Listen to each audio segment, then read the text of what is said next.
നമസ്കാരം. തേടൈ ന്യൂസിലേക്ക് സ്വാഗതം. കോഴിക്കോട് ബീച്ചും മാനാഞ്ചിറയും റെയിൽവേ സ്റ്റേഷനും മിഠായി തെരുവുമൊക്കെയായി സർവം ചില്ലായ കോഴിക്കോട് നഗരം. കാശ്മീരോ കാനഡയോ പോലെ മഞ്ഞിൽ പുതഞ്ഞു കിടന്നാൽ കാണാൻ എങ്ങനെയായിരിക്കും? ഇതാ ഇങ്ങനെയായിരിക്കുമെന്നാണ് ഫിറോസിന്റെ AI ജനറേറ്റഡ് വീഡിയോ പറയുന്നത്. ഇൻസ്റ്റഗ്രാം സ്ക്രോളുകൾക്കിടയിൽ ഒരു തവണയെങ്കിലും ഈ മഞ്ഞു നിറഞ്ഞ കോഴിക്കോട് നിങ്ങൾ കണ്ടിട്ടുണ്ടാവും.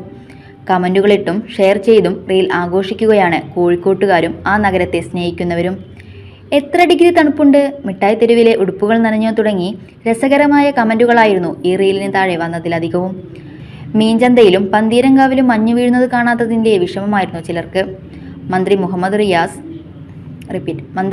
റിയാസും മഞ്ഞു നിറഞ്ഞ കോഴിക്കോട് ഇൻസ്റ്റഗ്രാമിൽ പങ്കുവെച്ച് തണുപ്പുകാലത്തിന്റെ ഭാഗമായി.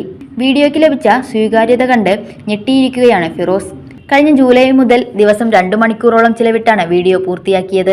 ഇതിനായി പലതവണ കോഴിക്കോട്ടെത്തി പല സ്ഥലങ്ങളുടെയും വിവിധ ആംഗിളിലുള്ള ഫോട്ടോകൾ എടുത്തു. മുൻപ് പല വർക്കുകളും ചെയ്തിട്ടുണ്ടെങ്കിലും ഈ റീച്ച് പ്രതീക്ഷിച്ചിരുന്നില്ല, ഫിറോസ് പറഞ്ഞു. ഫിറോസിന്റെ AI വീഡിയോകൾക്ക് ആരാധകർ ഏറെയാണ്. സ്വാതന്ത്ര്യം ലഭിച്ച ദിവസത്തെ ഇന്ത്യ എങ്ങനെയായിരുന്നുവെന്ന് AI ഉപയോഗിച്ചുള്ള സാങ്കല്പിക വീഡിയോ മാത്രം കണ്ടത് 24.9 മില്യൺ ആളുകളാണ്.